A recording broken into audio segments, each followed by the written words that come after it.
Mais d'abord, pas de paix, pas de production agricole, ou du moins l'activité est déstructurée dans bien de cas, comme il est question en ce moment avec les actions des groupes armés terroristes qui écument les zones rurales. Face au président du Faso ce matin, les acteurs du monde rural venus de tout le pays ont pris l'engagement d'aider à contribuer à la reconquête du territoire et pour le retour de la paix. Issa Kanana. Ils sont venus des 45 provinces du Burkina Faso.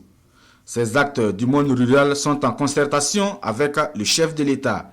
Ces acteurs qui ont un rôle important à jouer dans la mise en œuvre des actions de la transition sont ici sollicités par le lieutenant-colonel Paul-Henri Sandaogo Damiba pour la bonne marche du processus. La transition a besoin de l'accompagnement des agriculteurs et des éleveurs. Voilà, je pense que des cadres peuvent être trouvés pour régler les problèmes entre agriculteurs et éleveurs. Il faut vous rassurer qu'il y a des cadres d'échange qui sont mis.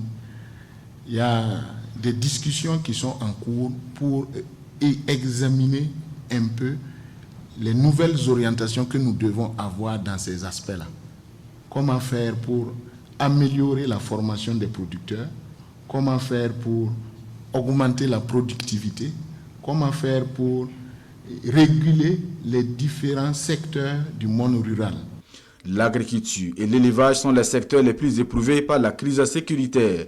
Et ces acteurs, tout en reconnaissant les efforts fournis par l'État dans la reconquête des territoires occupés, émettent le vœu d'un retour des déplacés internes dans leurs localités d'origine afin de reprendre les activités de production. Notre seul vœu le plus cher est le retour de la paix dans notre pays afin que nous puissions retourner dans nos exploitations et vaquer tranquillement à nos activités agricoles, pastorales ou de transformation. Nous saluons par ailleurs les efforts consentis par le gouvernement de la transition pour rendre disponibles les intrants aux producteurs au cours de cette campagne agricole 2021-2022.